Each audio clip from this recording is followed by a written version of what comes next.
قاہرہ صاحب کچھ چیزیں ایسی ہیں جب حکومت میں رہتے ہوئے اگر ان کا ادراک ہو جائے تو شاید اس وقت نیب نے جس طریقے سے ان کو پکڑا ہوا ہے اور انہیں تقریر کرنی پڑ رہی ہے اس سے پہلے یہ چیزیں ایڈریس ہو جاتی. گیلانی صاحب کو میاں نواز شریف خود کہتے تھے کرسی سے اترو گھر جاؤ, تو اس وقت بھی انڈرسٹینڈنگ ڈیولپ کر سکتے تھے. ملک صاحب یہ بات تو درست ہے کہ ہم ماضی سے کم سیکھتے ہیں, کہیں سیکھتے ہی نہیں ہیں اور کہیں کم سیکھتے ہیں اور اپنے وقتی اور لمحاتی مفاد کے لیے بھول جاتے ہیں. اسی لیے لیڈر نہیں کہلاتے. حکمران ہونا اور بات ہے, لیڈر وہ ہوتا ہے جو آنے والے وقتوں اپنے کیے ہوئے اقدامات, اپنی قوم کے اقدامات, آج کے حالات اس کو دیکھتے ہوئے آئندہ آنے والے دنوں کے بارے میں وہ سوچے اور یہ اس کے اثرات اور ثمرات کو دیکھے, پھر اس کے مطابق آج اپنے فیصلے درست کرے. یہ ہمارا ایک المیہ ہے. لیکن آپ کی پارٹی کے قائد جو ہے وہ تو آج کل جس طرح کے بیانات دے رہے ہیں, خوف آتا ہے. وہ ایک دن پہلے بھی انہوں نے کہا, آج پھر دوبارہ کہا یہ 5 سال نہیں نکالے گا. دیکھیے یہ بات ہم روز کہتے ہیں اور اب تو حکمران جماعت کے اپنے الائز کہہ رہے ہیں نا. حکمران جماعت کے الائز اگر الگ ہو جائیں تو حکمران جماعت تو اپنی حکومت قائم نہیں رکھ سکتی. کافلی کیا کہہ رہی ہے؟ کافلی نے اپنا سیریس ریزرویشنز دیے نا, معافی ہوگی چلے ٹھیک ہے, لیکن جب ایک دفعہ گلے شکوے شروع ہو جاتے ہیں نا ملک صاحب تو آپ جانتے ہیں پھر رکتے نہیں ہیں. کیا کہا ہے مینگل صاحب نے؟ انہوں نے کہا یہ حکومت اگر خود گر گئی تو شاید ہم بچا سکیں گے, نہیں ہمیں پتہ نہیں ہے. تو یہ ان کے اپنے اتحادی کہہ رہے ہیں, ہم نہیں کہہ رہے. دوسری بات یہ ہے کہ اگر فواد چودھری صاحب اور ان کے کچھ دوست, ان کے کچھ ساتھی اگر سندھ میں جا کے سندھ کو فتح کرنے کی کوششیں کریں گے جس طرح انہوں نے جا کے وہاں پہ اعلانات فرمائے, اور اگر سندھ کے گورنر صاحب وہ بھی سندھ گورنمنٹ کے خلاف اس طرح صفحہ بندی کے لیے کوششیں کریں گے, تو پھر نیچرلی, اور یہ ہے کہ ان کی چیف منسٹر کو ہٹائیں گے, یہ غبارہ ہے فلان, اس میں پن ہمارے پاس ہے. ایک ہی طرف ایک لہجے دونوں ایک دوسرے کے خلاف للکار, لیکن اس کے جواب میں ضرور آئے گا. جواب اس لیے ضرور آئے گا کہ اگر آپ اس کا جواب نہیں دیتے تو ہمارے انفارچونیٹ یہ جواب بھی مناسب نہیں ہے. اس طرح کی نان سینس گفتگو کا جواب مناسب نہیں ہوتا, لیکن اگر آپ نہیں دیتے تو آپ کے لوگ سمجھتے ہیں شاید آپ کے ہاں واقعی کوئی کمزوری ہے. پھر اس کو یہ رنگ دیا جاتا ہے کہ جی وہ تو چپ ہو گئے, اس کا مطلب ہے, تو آپ اپنے اندر ایک کمزوری کا ایلیمنٹ آ جاتا ہے. اور بھائی صاحب ہم بڑھ کس طرف رہے ہیں, کیونکہ یہ ڈیزاسٹرس سچویشن ہوتی ہے کہ 3 مہینے کے بعد آپ کہیں کہ حکومت تو گرنے لگی ہے, اس نے رہنا ہی نہیں. ادھر وہ سندھ والوں کو کہہ رہے ہیں کہ اس کے بندے ٹوٹ کے ہمارے پاس آنے والے ہیں, اس نے نہیں رہنا. ادھر سے سینٹر کو کہہ رہے ہیں کہ سینٹر. میں بہت معذرت ملک صاحب, یہ بات 5 حکومتیں ہیں پاکستان میں, 5 میں سے ایک جائے نا تو چاروں باقی نہیں بچا کرتی, بھلے وہ وفاقی جائے یا کوئی صوبہ جائے.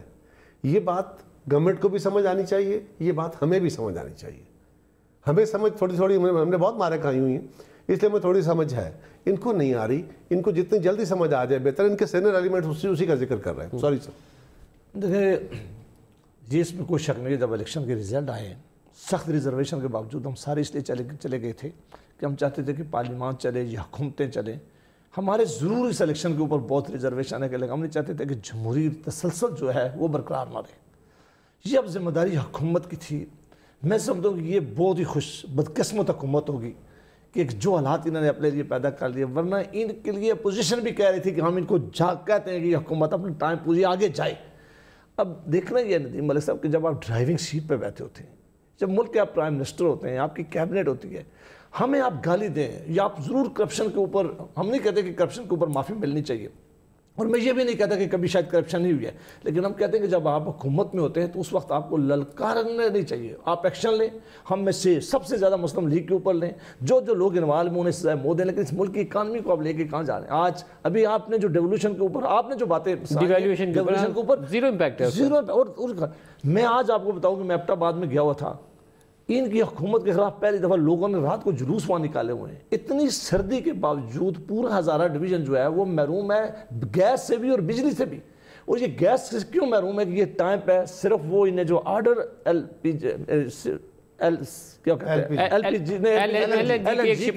جو شپمنٹ اس نے کینسل کی ہے, وہ صرف یہ بک تھی وقت پہ, بک تھی انہوں نے کینسل کر دی اینٹیسپیشن کے بغیر کہ اتنی ڈیمانڈ آنے والی ونٹر میں. آپس میں میٹنگ کی ہے.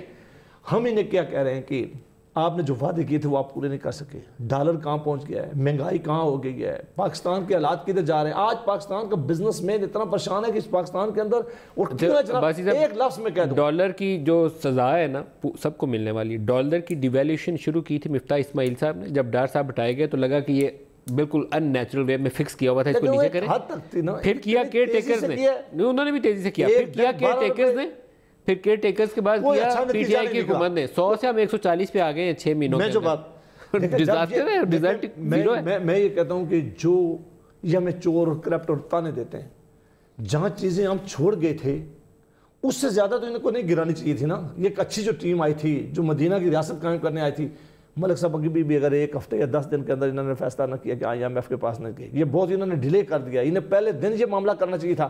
آج فائنانس منسٹر کہے کہ مجھے تو پتہ ہی نہیں تھا کہ ملک کے حالات اتنے خراب ہیں۔ اس ملک کا پرائم منسٹر کہ اس سے بڑی اس ملک کے ساتھ اور کیا مذاق ہوگا کہ جو حکومت، جو پرائم منسٹر آف پاکستان جب الیکٹ ہو گیا اور اس کے بعد ان کی تقریریں دیکھیں اور آج کی ان کی باتیں دیکھیں، یہ اب صرف ہمیں الزام دینے سے، ہمیں گالی دینے سے یہ معاملہ ٹھیک نہیں ہوگا۔ یہ اس طرف ہم جا رہے ہیں کہ مجھے بہت خطرہ ہے، یہ بہت سیریس۔ اور دوسرا بات، آج پارلیمنٹ مکمل نہیں ہے۔ جس 6 مہینے میں یہ پارلیمنٹ کی اسٹینڈنگ کمیٹی نہیں بنا سکی، 6 مہینے میں یہ ایک بل پارلیمنٹ میں نہیں لا سکے، اس حکومت کے بارے میں آج اگر ہم باتیں نہ کریں، اس کے بارے میں ہم باہر نہ نکلیں، ہم لوگوں کو نہ بتائیں، تو یہ بہت بڑی ہماری بھی ذمہ داری ہے۔ ہم گرانے کے لیے نہیں چاہتے، ہم ان کو یہ بھی کہہ رہے ہیں کہ اس ملک کی اکانومی ٹھیک کریں، اس ملک کے اداروں کو کام کرنے دیں۔ یہاں جو آپ نے انسرٹنٹی جو کریٹ کی ہوئی ہے، مہربانی کر کے اس کو کلیئر کریں۔ جو 4 مہینے کے اندر دوسرا بجٹ لا رہے ہیں، جن کی ویژن یہ ہو، اور یہ پرسوں پتہ لگ جائے گا کہ یہ کیا کرنے جا رہے ہیں۔